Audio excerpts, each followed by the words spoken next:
நான் இந்த SIR form பற்றி பேசியிருந்தேன். நான் போய் அந்த எஸ்ஐஆர் ஃபார்ம் ஃபில் பண்ணுறதுக்காக போயிருக்கும்போது உண்மையிலேயே சொல்கிறேன், 2002 நம்ம எங்கே ஓட்டு போட்டோம் அப்படிங்கிறது மட்டும் நமக்கு தெரிஞ்சிட்டா போதும். பல பேருக்கு அவங்க சொந்த வீட்லேயே இருக்கிறதுனால பழைய ஓட்டர் ஐடி இருக்குது, அதுக்கு பேக் சைடில் அந்த எண் இருக்குது. ஆனால் புதுசாக வீடு மாறினவங்களோ அல்லது வேறு எதுக்காகவோ நம்ம போய் மாற்றுறோம் அப்படின்னு சொன்னாக்கா அந்த புது கார்டில் அந்த நம்பர் இல்லை.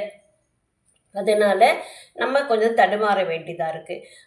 ஆனால் இடத்துல பதிவு பண்ணுறவங்க ரொம்பவே அழகாக கேட்குறவங்களுக்கு பதில் சொல்கிறாங்க, ஃபோனில் பதில் சொல்கிறாங்க, ஃபார்ம் கொடுக்குறாங்க.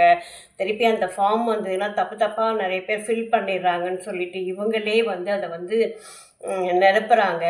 அதுக்கப்புறம் இந்த மாதிரி நமக்கு எங்கே போட்டோம் அப்படிங்கிறது தெரிஞ்சுது அப்படின்னு சொன்னாக்கா ஆன்லைனில் போயிட்டு அந்த இடத்த அவங்க பதிவு பண்ணாங்க, அவங்களுடைய அந்த பதிவு எண் தெரிஞ்சு போயிடுது. அதை உடனே நிரப்பி நம்மக்கிட்ட கொடுத்துட்றாங்க. ரொம்ப சுலபமாக அதை ரொம்ப அழகாக மக்களை வழிநடத்துகிறார்கள் அப்படிங்கிற ஒரு சந்தோஷமான செய்தியை நம்ம சொல்லணும் அப்படின்னு நான் நினச்சேன்.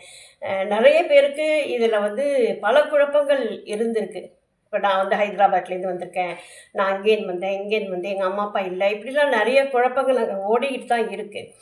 ஆனாலும் இதே ஊரில் வசிக்கிறவங்களுக்கு பல வீடுகள் மாறினால் கூட எந்த இடத்துல நம்ம ஓட்டு போட்டோம் அப்படிங்கிற ஒரு விஷயத்தை மட்டும் நம்ம கொஞ்சம் அனலைஸ் பண்ணி நம்ம தெரிஞ்சுக்கிட்டோம் அப்படின்னு சொன்னால் அந்த எஸ்ஐஆர் படிவத்தை நிரப்புவது சுலபமாக இருக்கிறது. அதற்கு அரசின் அங்கீகாரம் பெற்ற ஊழியர்கள் மிக சிறப்பான பணியை செய்து கொண்டிருக்கிறார்கள். அவர்களுக்கு என்னுடைய வாழ்த்துக்களையும் வணக்கங்களையும் நான் தெரிவித்துக் கொள்கிறேன். நன்றி.